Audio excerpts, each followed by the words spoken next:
Good morning mga bossing. Ngayon ipapakita ko sa inyo kung magkano na lang ang kinikita ng isang TNBS driver kapag bumiyahe ng more than 16 hours. Magsisimula tayo ngayong umaga mga bossing ng alas 6 ng umaga. Kaya tignan nyo kung magkano na lang, kung gaano kahirap ang buhay at biyahe ng isang TNBS driver sa panahon ngayon na sobrang taas ng gasolina, sobrang traffic at baba ng pamasahe mga bossing. So kaya mga bossing, 5:58 na ng umaga, bale mag-online na tayo mga bossing.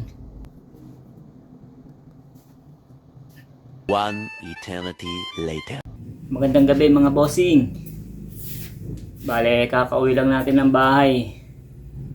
Tinapos ko lang yung ating experiment ngayong araw na to about dun sa kinikita ngayon ng isang TNBS driver ngayong panahon ng tag-crisis.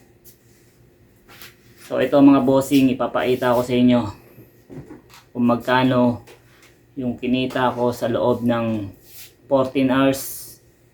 Kasi nagpahinga tayo kanina mga bossing, almost 4 hours. So naka 18 hours ako mga bossing.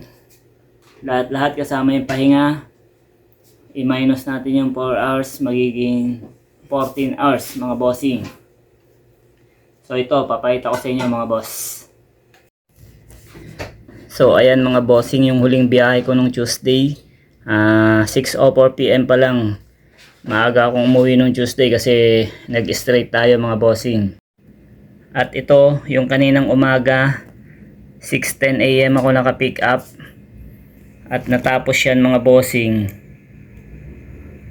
ngayon ng 10:54 PM. At yung ating kinita sa loob ng 14 hours, ito lang siya mga bossing.